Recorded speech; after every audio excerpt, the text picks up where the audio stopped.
Clip number 910۔ اس clip میں قرآن پاک کی سورہ مومنون کی آیت نمبر 19 سے 22 تک کی تلاوت، ترجمہ اور تفسیر قرآن صراط الجنان سماعت فرمائیں گے۔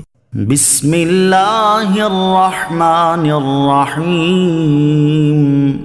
ترجمہ: اللہ کے نام سے شروع جو نہایت مہربان رحمت والا ہے۔ فَأَنشَأْنَا لَكُم بِهِ جَنَّاتٍ مِّن نَّخِيلٍ وَأَعْنَابٍ لَكُمْ فِيهَا فَوَاكِهُ كَثِيرَةٌ وَمِنْهَا تَأْكُلُونَ وَشَجَرَةً تَخْرُجُ مِن طُورِ سَيْنَاءَ تَنبُتُ بِالدُّهْنِ وَصِبْغٍ لِّلْآكِلِينَ۔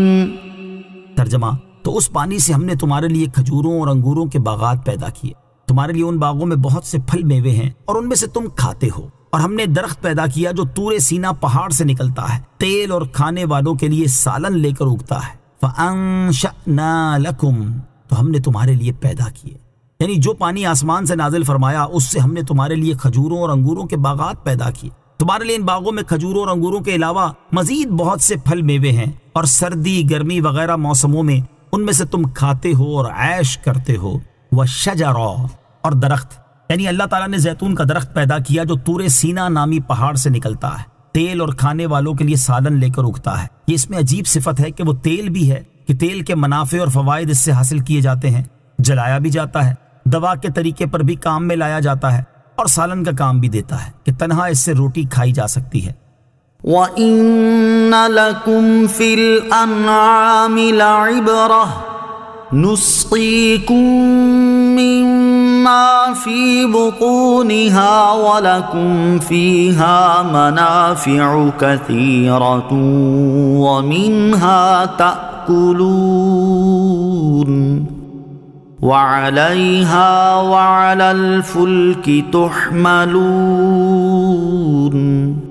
ترجمہ: اور بے شک تمہارے لیے چوپایوں میں سمجھنے کا مقام ہے، ہم تمہیں اس میں سے پلاتے ہیں جو ان کے پیٹ میں ہے، اور تمہارے لیے ان میں بہت فائدے ہیں، اور انہی سے تم کھاتے ہو، اور ان پر اور کشتیوں پر تمہیں سوار کیا جاتا ہے۔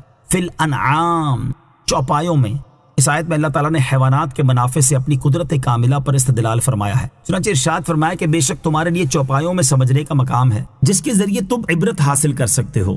ہم تمہیں ان کے پیٹ میں موجود دودھ پلاتے ہیں، اور وہ خوشگوار طبیعت کے موافق لطیف غذا ہے، اور تمہارے لیے ان میں اور بھی بہت سے فائدے ہیں کہ ان کے بال، کھال اور اون وغیرہ سے کام لیتے ہو، اور انہی میں سے تم بعض چوپایوں کو ذبح کر کے ان کا گوشت بھی کھا لیتے ہو۔ نوٹ: اس آیت کی مزید تفصیل جاننے کے لیے سورہ نحل آیت نمبر 66 کے تحت تفسیر ملاحظہ فرمائیں۔ وَعَلَيْهَا، اور ان پر، یعنی خشکی میں ان جانوروں پر اور دریاؤں میں کشتیوں پر تمہیں سوار کیا جاتا ہے۔